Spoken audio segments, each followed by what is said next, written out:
30대 최근에 이혼한 여성입니다. 저는 툭 까놓고 시어머니 때문에 이혼했어요. 남편도 아닌 시어머니 때문에 이혼이라니. 제가 많이 예민하고 유별나다고 생각하실 수도 있는데 그만큼 저는 시어머니 때문에 힘든 결혼 생활을 했어요. 저희 시어머니는 무개념에 인간에 대한 작은 예의도 모르시는 분이셨는데 거기에 속물근성까지 있는 그야말로 나쁜 쪽으로는 퍼펙트한 사람이었어요. 이 사실을 결혼 전에 알아차렸어야 했는데 그때 당시는 그냥 시어머니와 며느리 사이에 종종 있다는 기싸움 정도로만 여겼던 저는 결혼 후 악몽 같은 시간을 보내야만 했죠. 우선 제 이야기를 조금 하겠습니다. 요즘은 개천에서 용났다는 표현을 잘 쓰지 않잖아요. 하지만 저는 저희 엄마가 보증한 촌에서 난 용이었어요. 도시 아이들은 학원이다 가회다 같은 사교육을 받고 공부를 했다면 저는 교육방송 하나로 전교 1등을 놓치지 않았거든요. 지금은 이걸 아주 자랑스럽게 이야기하지만 솔직히 저는 어릴 때 달리 할 일이 없어서 교육 채널을 봤어요. 다큐에서부터 인간 강의까지 그 덕을 나중에 톡톡히 본 거였죠. 저는 원래 서울에서 태어났어요. 하지만 엄마와 아빠가 이혼을 하면서 엄마는 자신의 친정인 서산으로 저를 데리고 내려가셨고 제가 초등학교 때 외할머니가 돌아가시면서 엄마는 외할머니가 운영하던 칼국수집을 물려받으셨는데 그게 저희 모녀의 발목을 단단히 잡아 저는 대학에 입학하기 전에는 좁은 서산바닥을 벗어날 수가 없었어요. 물론 어린 마음에 답답하고 불만도 많았지만 그걸 다 표현하기에는 철이 빨리 들어 엄마가 고생하는 게 뻔히 보였고 그저 공부라도 열심히 해서 서울로 간다면 엄마도 좋은 마음으로 저를 보내줄 거라는 생각에 밥 먹고 자는 시간 빼고 공부만 했어요. 친구를 사귀면 공부할 시간을 뺏길 테니 친구도 사귈 생각도 없었고 그저 좋은 대학에 들어가 성공하고 싶다는 생각만 주문처럼 머릿속에 떠올리며 살았던 것 같아요. 그리고 간절히 바라면 이루어진다고 저는 서울대에 떡 하고 붙었습니다. 엄마는 기특하다며 저를 자랑스러워하시며 제가 서울에서 지낼 수 있도록 있을 곳을 마련해주는 것은 물론이고 용돈도 두둑하게 줬는데 막상 엄마와 진짜 떨어져 생활하려고 보니 혼자 남은 엄마가 유독 늙고 작아 보였어요. 엄마, 나 서울 가도 밥 잘 챙겨 먹어? 어디 아프면 돈 아깝다고 참지 말고 병원 꼭 가. 알았지? 알았어. 네가 지금 엄마 걱정할 나이야? 넌 네 할 일이나 잘해. 걱정은 엄마가 해야지. 엄마 없다고 밥 거르지 말고 돈 떨어지면 아르바이트 힘들게 하지 말고 전화해. 알았지? 시골 읍내에서 15평 남짓한 국수집을 하는 엄마가 무슨 여유가 있다고 말을 저렇게 하는 건지 저는 엄마와 헤어지는 그 순간 결심했어요. 꼭 성공해서 엄마를 서울로 모셔와야겠다고요. 그리고 그동안 마음먹으면 무슨 일이든 이루어냈던 저였기에 제 성공을 믿어 의심치 않았죠.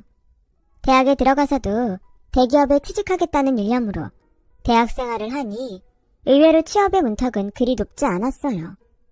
1학년부터 4학년까지 오로지 그것만 생각해서 그런지 오히려 4학년 땐 취업 준비를 하는데 홀가분한 마음까지 들더라고요. 그리고 저는 바라던 대로 S전자 신제품 개발 부서로 입사를 하게 되었어요. 저희 엄마는 저희 입사 소식에 역시 너는 촌에서 난 용이야. 내 딸 장하다 장해. 라며 한껏 신이 나셨고 그날 기분이 너무 좋은 나머지 하루 동안 칼국수를 공짜로 팔았다고 하더라고요. 엄마, 무슨 자선 사업하는 것도 아니고. 에이, 엄마가 너무 신나서 그랬지. 이제 우리 딸 고생 끝, 행복 시작이다. 이제는 기쓰고 살지 말고 좀 즐기면서 살아. 너 여태 연애도 못 해봤잖아. 치, 엄마가 그걸 어떻게 알아. 나도 엄마 몰래 할 거 다 해봤다. 귀신을 속여라. 어차피 한번 마음먹으면 엄마가 뭐라고 한들 소용없으니까. 말 안 했다만 이제라도 젊고 예쁜 나이 우리 딸이 즐기면서 살았으면 좋겠어. 아니야. 난 빨리 돈 모아서 여기서 가장 비싼 아파트도 사고 제일 비싼 차도 사서 엄마랑 편하게 살 거야. 아유, 우리 딸 꿈도 크다. 너 그거 하려면 네 이팔 청춘 다 간다. 엄마는 아파트도 싫고 차도 싫어. 비싼 게 좋은 게 아니야. 진짜 좋은 건 따로 있어.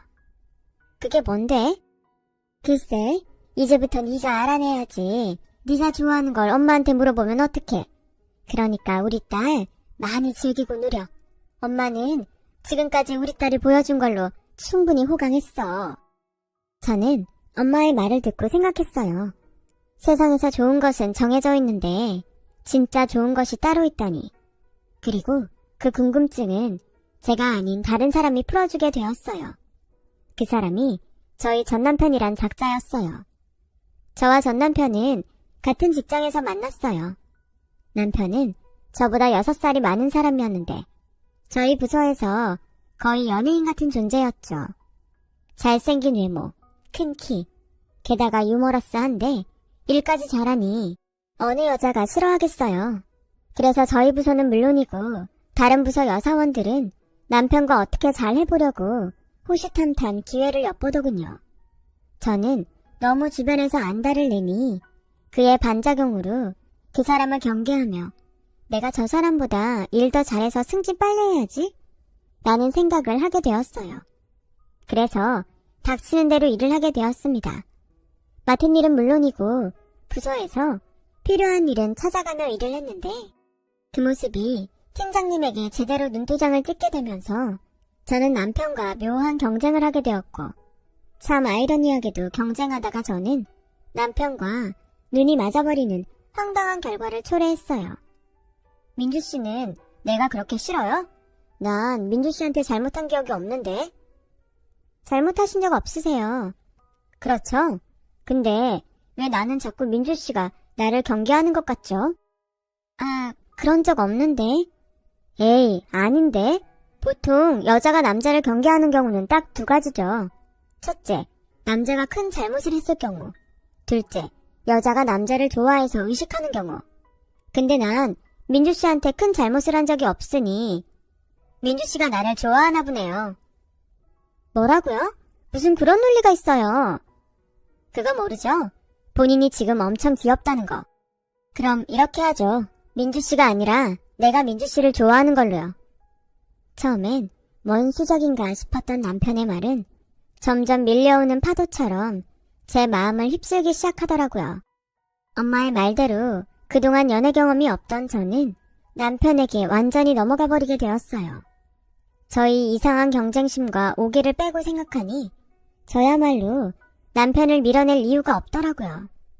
그래서 남편의 호의를 받아들였고 저희는 사내에서 약 2년간 비밀 연애를 하며 사랑을 키워갔는데 남편이 저보다 입사 선배이고 일을 잘하다 보니 자연스럽게 저는 동기들에 비해 훨씬 좋은 실적을 쌓을 수 있었어요. 그리고 그 결과 제가 동기들 중에서 승진이 가장 빨랐어요. 남편이 저에게 슬쩍 결혼 이야기를 꺼내더군요. 우리 만난 시간이 그리 길지는 않았지만 난 자기랑 결혼하고 싶어. 우리는 결혼해도 진짜 잘 살 거야. 서로 비슷한 구석이 많으니까. 나도 그렇게 생각해. 근데 결혼은 신중해야지. 우리 조금 더 만나보고 결정하자. 난 아직 일도 더 하고 싶고 우리 엄마한테도 더 잘하고 싶거든. 결혼해서 나랑 같이 하면 되지. 다른 직장도 아니고 결혼했다고 왜 회사를 관둬? 아깝게. 결혼만 할 뿐 달라지는 건 하나도 없어. 오히려 더 좋지? 나 사실 집에도 자기 만난다고 이미 얘기도 했어. 우리 엄마 자기 엄청 보고 싶어해. 뭐? 벌써 얘기했어? 난 아직인데. 자기는 나랑 결혼할 생각이 없구나. 알겠어. 내가 너무 혼자 김칫국 마셨네. 부담 줘서 미안하다. 아니야. 결혼할 생각이 없는 게 아니라 아직은 아니라고 생각했지. 나도 자기 아니면 결혼할 사람 없다고 생각해. 다만 생각보다 자기가 결혼 얘기를 빨리 해서 놀란 거야. 물론 자기 나이를 생각하면 그럴 수 있어. 근데 나는 다르잖아. 나 30 넘었어. 그러니 당연히 사랑하는 여자랑 결혼 생각을 해야지. 나도 자기 아니면 결혼하고 싶은 사람 없어. 우리 결혼하자. 내가 결혼하면 더 잘할게. 자기 어머니한테도 엄청 잘할게. 적극적으로 프로포즈를 해오는 남자에게 흔들렸어요. 그리고 시기상의 문제였을 뿐 결혼을 한다면 저 역시 남편과 하고 싶다고 생각했기에 프로포즈를 받아들였고 곧 남편의 집에 인사를 가게 되었는데요. 거기서부터 저는 고부갈등 투입기에 들어갔어요. 시어머니의 포스는 정말이지 장난이 아니었어요. 풍채도 있고 목소리도 크시고 말투며 행동 하나하나가 한눈에 여장부라는 느낌이 팍 들었죠. 그래도 뭐 성격이 시원시원하고 뒤끝있게 하시지 않으면 저랑 아주 잘 맞겠다고 내심 기대도 있었는데요. 몇 마디 대화를 나누다 보니 시어머니와 절대 거리를 좁히지 못할 거라는 예감이 들었어요. 딱 그때 이 빌어먹을 결혼을 그만뒀어야 했는데 그냥 서로 기싸움하는 정도로 여겼던 저는 또 여지없이 시어머니에게 밀리지 않겠다는 마음으로 실수는 물론이고 어떤 틈도 보이지 않겠다고 생각했고 저희 이 판단은 시어머니에게 어디 한번 해보자는 거지? 라는 스위치를 건드리고 말았어요. 두 여자는 겉으로는 웃고 있었지만 속으로는 엄청 치열한 기싸움을 벌이고 있었던 거였죠. 반면 시아버지는 체구도 작으시고 말씀도 부드럽게 하시는 편이었고 시어머니의 포스가 워낙 세다 보니 시아버지는 그런 시어머니 앞에서 어쩐지 길을 펴지 못하는 것처럼 보였어요. 그리고 자리가 자리이니만큼 시어머니는 저희 부모님에 대해 물으셨고 저는 전혀 굽히는 것 없이 이렇게 말씀드렸어요. 어릴 때 부모님이 이혼을 하셔서 저는 엄마와 둘이 살았고요. 엄마는 서산에서 칼국수집을 운영하고 계세요. 어머, 그럼 아버지가 안 계시는 거야? 네.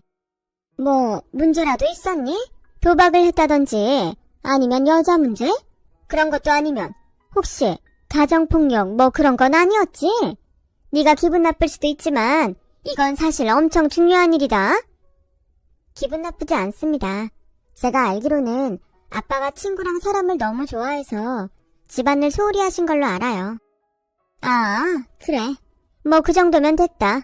물론 조금 더 여유 있는 집안의 며느리였다면 좋았겠지만 에스테 출신에 우리 아들이랑 같은 회사 다니는 스펙이면 합격이야. 대신 난 내 아들이 장모한테 끌려다니는 건 못 본다. 요즘엔 뭐 사위도 자식이라고 자기 아들처럼 막대하는 장모도 있다는데 난 딱 질색이야. 너도 나한테 딸이 아니듯 우리 아들도 니네 집 아들이 아니라는 거 그것만 분명히 하자. 알겠니? 엄마, 무슨 초면에 말을 그렇게까지 하세요? 어허, 아들, 원래 처음부터 거짓 없이 솔직해야 하는 거야. 싫은 건 싫다, 좋은 건 좋다. 내 말이 틀려요? 아니요, 맞습니다. 저희 엄마 성격이 누굴 막대하시는 분이 아니세요. 그건 걱정하지 않으셔도 됩니다.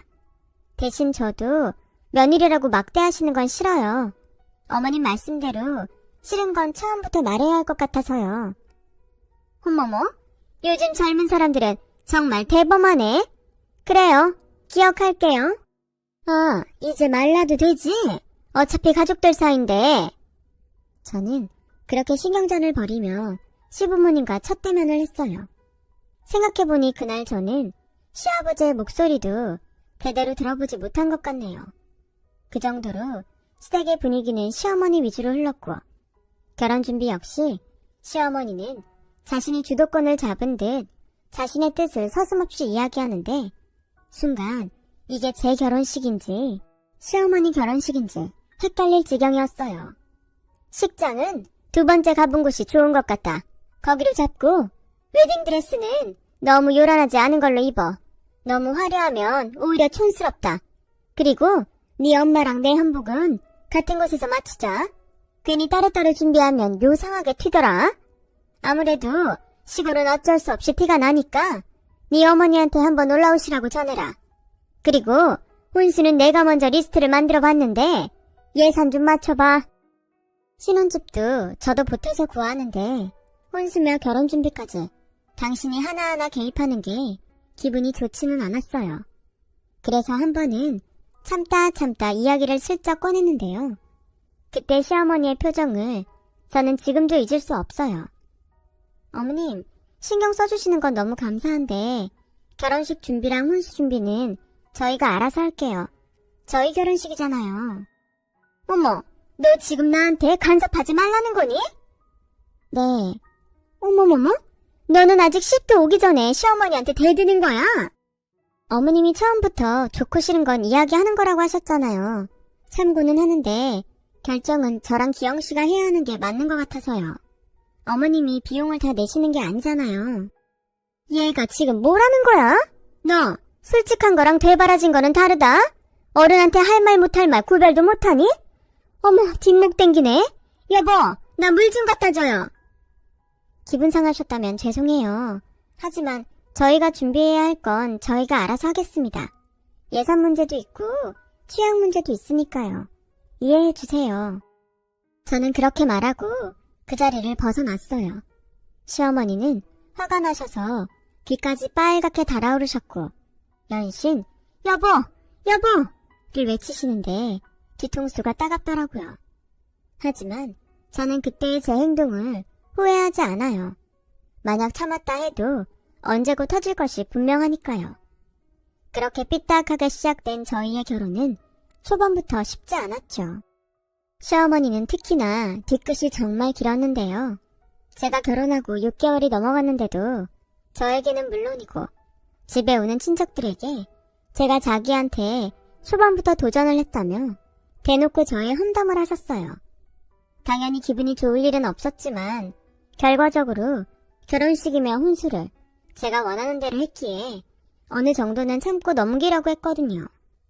시어머니는 자기와 제가 엮인 레파토리가 바닥이 나자 넘지 말아야 할 선을 넘고 말았고 저는 또다시 참아줄 수 없는 지경에 이르렀어요. 아니, 아무리 시골 바닥에서 칼국수나 팔아도 그렇지 딸 결혼하는데 머리꼬리 그게 뭐냐? 어찌나 촌스럽던지? 내가 같이 입장을 하는데 민망해서 죽는 줄 알았어. 한복이야 나랑 같이 맞췄으니까 고급지고 고운데 그 안에 있는 사람이 영 볼품없으니 그건 그거대로 진짜 별로더라. 시어머니는 분명 아셨을 거예요. 당신의 그 말이 제 귀에 톡톡히 들어가고 있다는 것을요. 그래서 저는 더 화가 났죠. 설사 그런 마음이 있었다 하더라도 제가 들을 수 있는 자리에서 그렇게 말한다는 건 저와 저희 엄마를 무시한다는 걸로 밖에는 받아들일 수 없기에 저 역시 그것에 맞는 행동을 하지 않을 수 없었죠. 저는 거실에서 조금 떨어진 주방에서 과일을 깎고 있었어요. 그래서 제 손엔 과도가 들려 있었고 저는 깎던 사과를 조용히 내려놓고 그 한가운데 과도를 일직선으로 푹 찔러놓은 채 보란듯이 가방을 가지고 시댁을 나왔는데 남편은 물론이고 그곳에 있던 친척들은 저희 그런 행동에 모두 얼음이 되고 말았어요. 그리고 현관문을 쾅 닫고 저는 신혼집으로 와버렸죠. 한두 시간 후 남편이 집에 와서 저를 달래는 건지 화를 돋우는 건지 모를 말을 하기 시작했어요. 자기 화났어? 그래도 그렇지 다른 친척들도 다 있는데 자기가 그러면 어떡하냐? 뭐라고? 자기 어머니야말로 그렇게 말씀하시면 돼? 입장을 바꿔 생각해봐. 우리 엄마가 이모들 앞에서 자기 어머니랑 자기 흉보면 자긴 참을 수 있어? 난 참을 수 있어. 그냥 말하다 보니까 실수도 하시는 거지. 우리 엄마가 워낙 필터링 없이 말하는 사람이라 그냥 생각나는 대로 말씀하시는 거야. 난 그거 진짜 예의 없는 행동이라고 생각해. 자기가 참을 수 있다고 나까지 참으라고 하지 마. 우리 엄마가 결혼식 준비하면서 빈정이 많이 상했어. 내가 일부러 자기한테 말하지 않았는데 우리 엄마도 풀기는 해야지. 그래서 나보고 자기 어머니 풀릴 때까지 참으라고? 그래, 나한테 서운하신 거 참을 수 있어. 근데 우리 엄마가 뭘 잘못했어? 시골 사람이라 촌스럽다고? 그게 잘못이니? 알았어, 진정해. 우리 엄마도 아차 싶으셨을 거야. 그래도 우리 엄마 체면도 있는데 자기가 잘못했다고 말씀드리면 안 되겠어? 우리 엄마 지금 완전히 들어 누우셨어. 잘못은 지금 누가 했는데 나한테 지금 그게 할 소리야? 자기 이러려고 나한테 결혼하자고 했니? 중간에서 나도 좀 살자. 우리 엄마 폼장폼장인 거 자기 알았잖아. 그냥 눈 딱 감고 비유 좀 맞춰주면 될걸. 자기는 너무 빳빳해. 그러니까 엄마가 자기 기껏 끄려고 계속 그러시는 거야. 됐어, 그만해. 계속하면 나 이 결혼 후회할 것 같거든. 내가 뭐 많은 걸 바래? 그냥 예의 있게 살자는 거야. 그게 나빠? 남편은 어지간해서 제가 풀릴 것 같지 않자 입을 닫았어요. 그리고 한숨만 푹푹 쉬는데 그 모습을 보니 짜증이 나더라고요. 솔직히 시어머니는 당신 입으로 아니라고 했지만 은근 잘난 아들을 등에 업고 저에게 잘난 척을 하셨어요. 당신 아들 정도면 부잣집에서 탐내하는 사위라고. 그런 집에 장가를 갔으면 집이고 차고 몽땅 해주겠다고 할 텐데 없는 집 딸과 결혼하는 바람에 전셋집에서 살게 됐다며 그렇게 저를 돌려가셨거든요. 물론 그 말을 들을 때도 저는 가만히 있지는 않았어요. 어머님, 그렇게 따지면 저도 부잣집에서 탐내는 며느리예요. 제가 기영씨보다 더 좋은 대학 나온 건 아시죠? 시어머니는 번번이 자기한테 따져대는 제가 당연히 별로였을 거예요. 하지만 그 소리를 듣고 그냥 참는 건 제가 용납이 되지 않았고 서울과 지방이라는 차이 빼고는 두 집안이 비슷비슷한데 자꾸만 우위를 따지려는 시어머니를 볼 때면 저도 그냥은 넘어가지 못하겠더라고요. 이쯤이면 저도 시어머니도 서로 잘 지낼 수 있다는 기대는 없었어요. 저는 맹세코 아니었지만 시어머니는 제 길을 꺾어놓겠다는 생각이 점점 강해지셨고 제 눈엔 뻔히 보이는데 시어머니는 아닌 척하며 일부러 저를 골탕 먹이려 하시더라고요. 한 번은 뻔히 있는 세탁기를 두고 저에게 겨울 이불을 발로 밟아 빨아서 옥상에 널라고 하시는데 그날이 영하 5도였거든요. 그 이불을 밖에 널어봤자 말을 턱이 없는데 시어머니는 저에게 무조건 하라고 하셨고 저는 시키는 대로 솜이불을 발로 밟아 빨았는데 그 무게가 장난이 아니어서 옥상에 걸자마자 빨랫줄이 툭 하고 끊겨져 버렸어요. 아니, 너는 이불도 제대로 못 널어서 어쩌자는 거야? 이 아까운 이불을 어떡해? 그러게 제가 이건 세탁소에 맡기는 게 더 낫다고 했는데 시끄러! 난 평생 이불 빨래하면서 살았다. 세탁소 같은 소리 안 해. 너 이거 다시 빨아. 내가 건조대 꺼내놓을 테니 이번엔 건조대 위에 올려라. 네, 근데 이 날씨에 설마 이게 마를 거라고 생각하시는 건 아니죠? 땡땡 얼 텐데. 넌 어째 한 번을 구분구분하게 넘기는 일이 없니? 꼭 그렇게 토를 달아야 속이 시원해? 니네 엄마는 널 그러라고 가르치셨니? 어머니, 됐어. 또 지 엄마 얘기했다고 눈에 핏대 세우겠지? 됐고, 이거 다시 빨아서 건조대에 널어놔. 그리고 도가니 사서 끓일 거니까 너 불 앞에서 보초 좀 서라. 어머니, 저 내일 아침 일찍 회의 있어요. 어쩌라고? 그건 네 회사 일이고 도가니탕은 며느리 일인데. 할 말이 많았지만 더 이상 아무 말도 하지 않았어요. 일부러 그러시는 건데 거기에 대고 뭐라고 말하는 것이 의미가 없었죠. 그래서 저는 생각을 했어요. 이대로 시댁과 척을 지고 살 것인지 아니면 참고 그래도 합의점을 찾아볼 것인지. 그리고 저는 선택을 했어요. 일단은 남편을 봐서라도 참아보기로 한 거였죠. 나중에 도저히 안 될 때 그때 나는 이렇게까지 했으니 더 이상은 못하겠다고 말하려면 지금은 참아야겠다고 생각했어요. 그래서 더는 피곤하게 토를 달지 않았고 시어머니가 하라는 대로 대충 이불을 헹궈서 마르던 말던 이불을 건조대에 널었고 곰솥에 도가니를 끓이며 그 불 앞에서 회의 준비를 하고 쪽잠을 자고 회사 출근을 했어요. 남편은 제가 이런 고생을 한다는 것을 알면서도 당시 새로 시작된 프로젝트에 열중하느라 저에겐 1도 관심이 없었고 저 역시 그런 남편에게 지고 싶지 않아 철학까지 하면서 일을 했는데 하루를 꼬박 세우고 회사에서 다음 아침을 맞이한 저에게 시어머니는 이런 전화를 걸어오셨어요. 예, 회사에서 날 샜니? 내가 이런 말까지는 하지 않으려고 했는데 무슨 결혼한 애가 회사에서 그렇게 목숨을 거니? 남편 아침밥은 차려주고 일을 하든가 말든가 해야지. 난 내 아들 아침에 꼭 갓한 밥에 따끈한 국 끓여서 먹여서 출근시켰다. 저는 피곤해 죽겠는데 시어머니의 전화에 정신이 번쩍 났어요. 제가 밖에서 논 것도 아닌데 무슨 큰 잘못을 한 것처럼 시어머니는 시어머니대로, 이 인간은 이 인간대로 제 속을 긁어놓으니 저는 참을 수 없더라고요. 이제 이런 일들은 안 하겠다고 말씀을 드리게 되었죠. 당연히 시어머니는 노발대발 난리가 났고, 남편 역시 며느리가 며느리 노릇을 하지 않겠다는 거냐며 저에게 화를 내는데 남편이 이런 소리를 하더군요. 자기 이럴 거면 회사 그만둬. 내 연봉이 당신보다 높고 우리 아직 애도 없으니 내가 당신 먹여 살리는 거 충분해. 먹여 살린다고?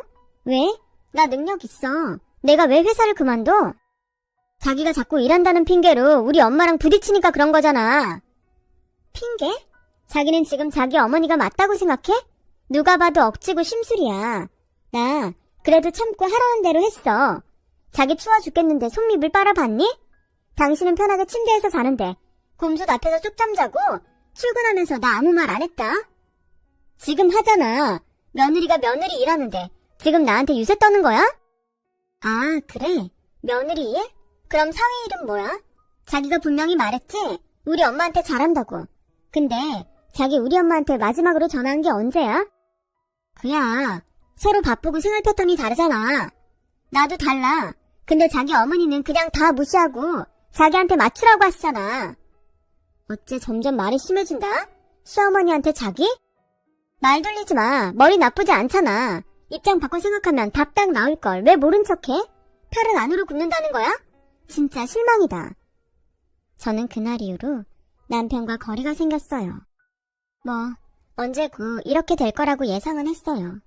내 남편은 안 그러겠지 했지만 시댁과 엮였을 때는 여지없이 남의 편인 게 제 남편이라는 작자더라고요. 차라리 결혼을 하지 않고 연애만 했더라면 이런 실망스러운 부분을 보지 않았을 텐데. 그러긴 싫지만 결혼 생활이 이어지면서 후회를 하게 되더군요. 계속 이렇게 부부가 평행선을 달린다면 우리의 끝은 뻔한 게 아닌가 하는 생각을 할 때쯤 결정적인 일이 벌어지고 말았어요. 은근 임신을 기다렸던 시부모님은 결혼하고 1년이 지나가는데 아이 소식이 없자 조바심을 냈어요. 저는 아직 1년밖에 안 됐고 요즘은 사이도 좋지 않아 관계도 없으니 당연한 거라고 생각했는데 저를 닥달하며 병원에 가서 검사를 받자고 하시더라고요. 검사를 받으면 오히려 아무 문제가 없다는 것이 증명될 거고, 그럼 더 이상 임신 때문에 스트레스를 받지 않을 수 있겠다는 생각에 오랜만에 시어머니와 산부인과를 찾았죠. 여러 가지 검사를 진행했는데 검사 결과는 별 이상이 없다고 나왔어요. 하지만 시어머니는 이상이 없는데 왜 여태 아이 소식이 없냐며 검사 결과를 믿을 수 없다고 목소리를 높이더군요. 의사는 여러 가지 원인으로 난임을 겪는 사람들이 많다고 설명을 했지만 시어머니는 당연히 제가 문제가 있을 거라고 여겼는지 계속해서 그럴 리가 없다고 우기고 있었어요. 그리고 자기가 어디에 가서 점을 봤는데 제가 아이를 낳지 못하는 사주였다며 검사 결과와는 다르게 저는 애를 못 낳는 여자라고 낙인을 찍고 애도 못 낳으면서 기만 세가지고 자기네 대를 끊어먹는다며 대놓고 저와 남편에게 이혼을 하라고 강요하더라고요. 참 어이도 없고 황당했죠. 엄마, 아무리 그래도 애 못 낳는다고 이혼이라니. 그리고 병원에서 별 이상 없다고 했다면서. 옛날엔 애 못 낳으면 쫓겨나는 세상이었어. 아무리 의학이 발달했다고 해도 타고난 팔자는 어쩔 수 없는 거다. 왜 아무 문제도 없는데 여태 임신을 못하냐고. 네가 그렇게 드세게 구니까 애도 못 갖는 거야. 애도 못 낳는 게 여자니? 어머니, 정말 말씀 그렇게 하실 거예요? 그리고 제가 문제가 없는데 아이 소식이 없다면 이 사람한테도 문제가 있을 수 있잖아요. 왜 이 사람한테는 검사해보라고 안 하세요? 뭐? 너 지금 멀쩡한 내 아들 고자로 모는 거냐? 아무튼 됐고, 안 입고 오면 이혼해. 우리 아들은 너만 아니면 새장가 가서 토끼 같은 애 낳고 잘 살 수 있으니까. 기영이 사주엔 아무 문제 없다고 하셨거든. 기영이 너 평생 아빠 소리 못 듣고 살고 싶어? 아니 뭘 그렇게 무섭게 말해. 요즘은 시험관 같은 것도 있잖아. 시험관 같은 소리 하네. 얘 팔자에 내가 없다니까. 아니면 너 밖에서 애라도 낳아오든가. 너 우리 애가 밖에서 애 낳아와도 할 말 없는 거 알지? 이혼하기 싫으면 그렇게라도 살든가. 저는 더 이상 그 말을 듣고 싶지 않아서 그냥 이혼을 하겠다고 말하고 시댁을 나왔어요. 그러자 남편은 그날도 자기 어머니가 놀라 그런 거라며 며칠 조용히 있다가 잘못했다고 빌라는데 정말 오만정이 떨어지더라고요. 그런데 이 인간이 누가 자기 엄마 아들 아니랄까봐 저에게 쐐기 박는 말을 하는 거예요. 오히려 그 말을 듣고 저는 한 톨의 미련도 없이 마음이 저절로 정리가 돼버렸어요. 자기 똑똑한 사람이니까 잘 생각해봐. 당신 이대로 나랑 이혼하면 장모님은 기분이 어떠실 것 같아? 자기 장모님 끔찍하게 생각하잖아. 딸이 돼서 엄마 가슴에 대못을 박으면 쓰겠어? 그냥 참고 살아. 난 뭐 엄마가 말한 대로 밖에서 애 낳을 마음은 없지만 그래도 노력은 해보자. 무슨 방법이 있겠지. 응? 비겁하다. 그래서 뭐 우리 엄마 생각해서 이런 부당한 대우에도 찍소리하지 말고 살라고? 그게 우리 엄마를 위하는 거라고? 솔직히 까놓고 내가 당신 사랑해서 결혼했지. 당신 집 볼 거 있냐? 볼 거 없는 집 딸이 애도 못 갔는데 아무리 S대 대기업에 다닌다고 해도 누가 좋아하겠어.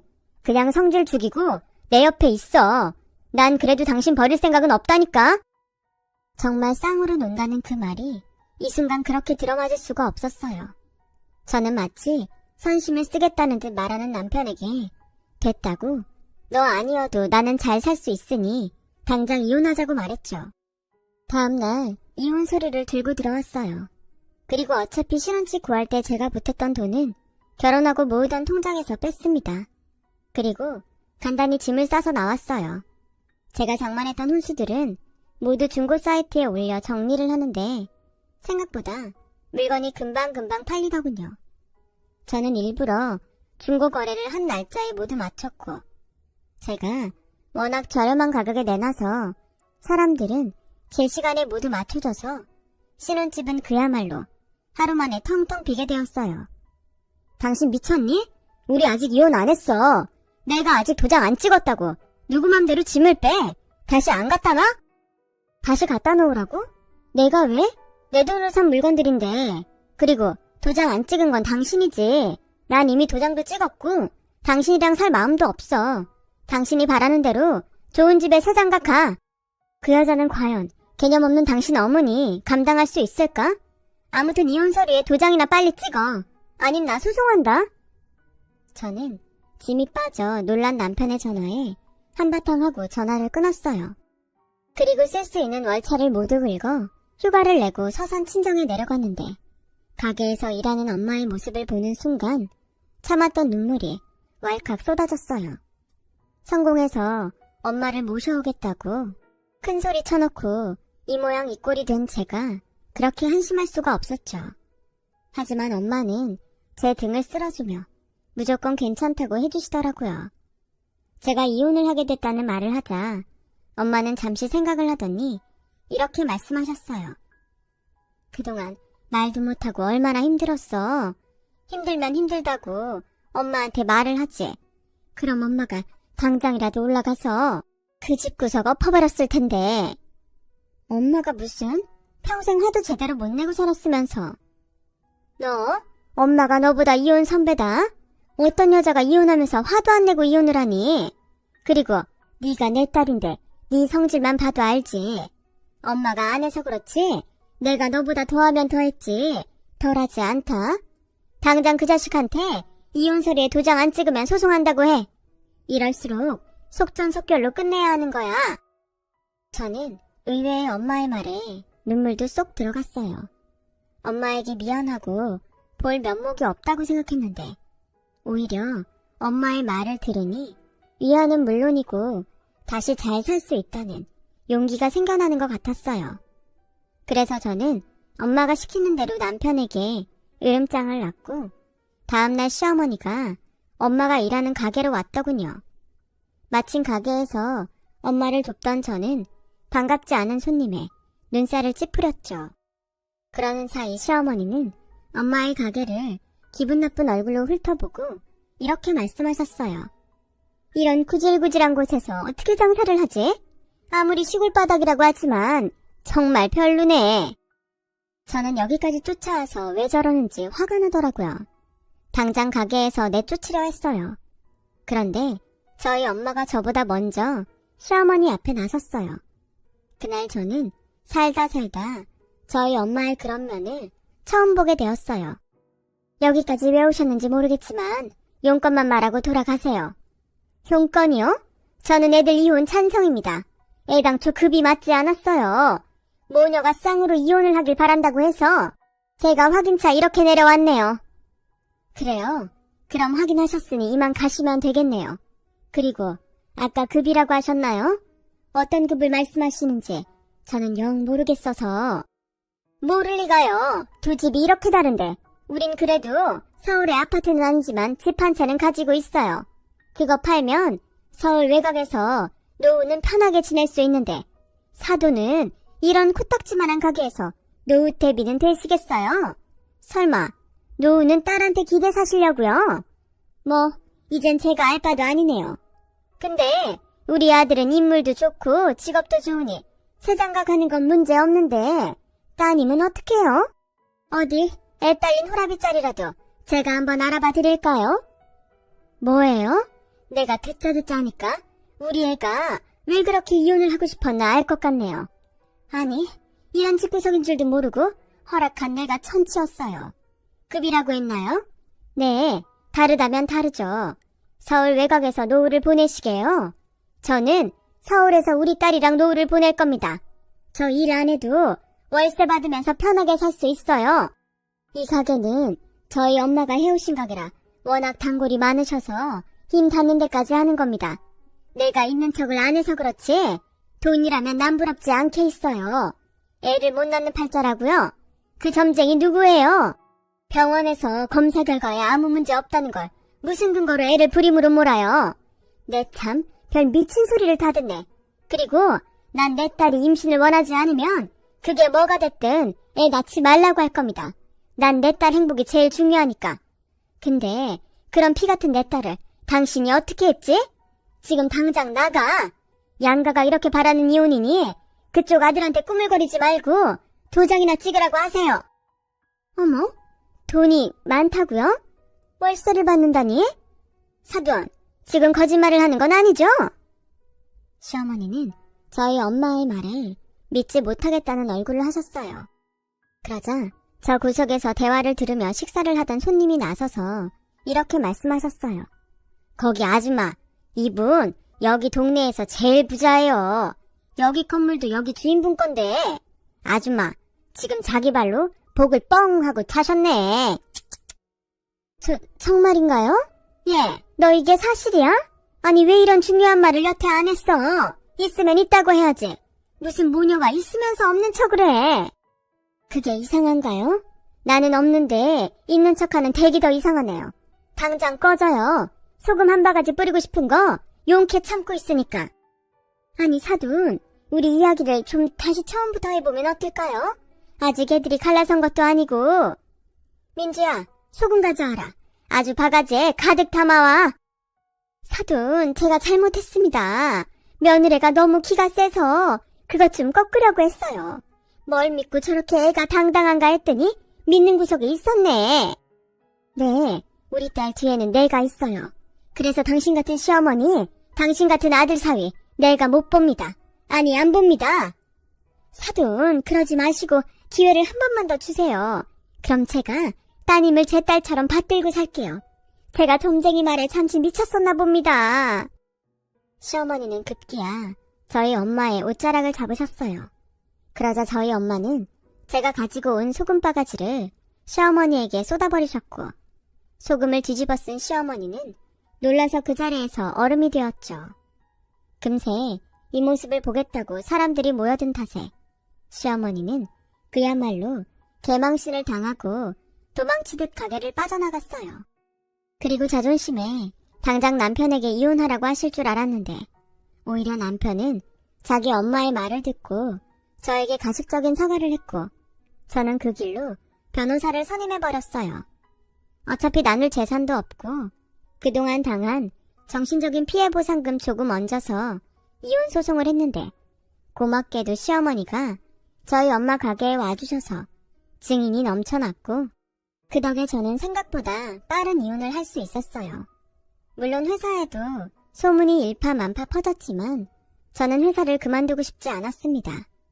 어찌됐든 남편과 남편 집의 잘못으로 이혼을 하게 되었으니 저보다 남편 쪽이 데미지가 컸는지 남편이 먼저 회사를 그만두더군요. 그리고 지금은 꼴에 무슨 사업을 한다고 큰 소리를 치고 다니는 것 같은데 사업을 하든지 말든지 저는 이제 관심이 없어요.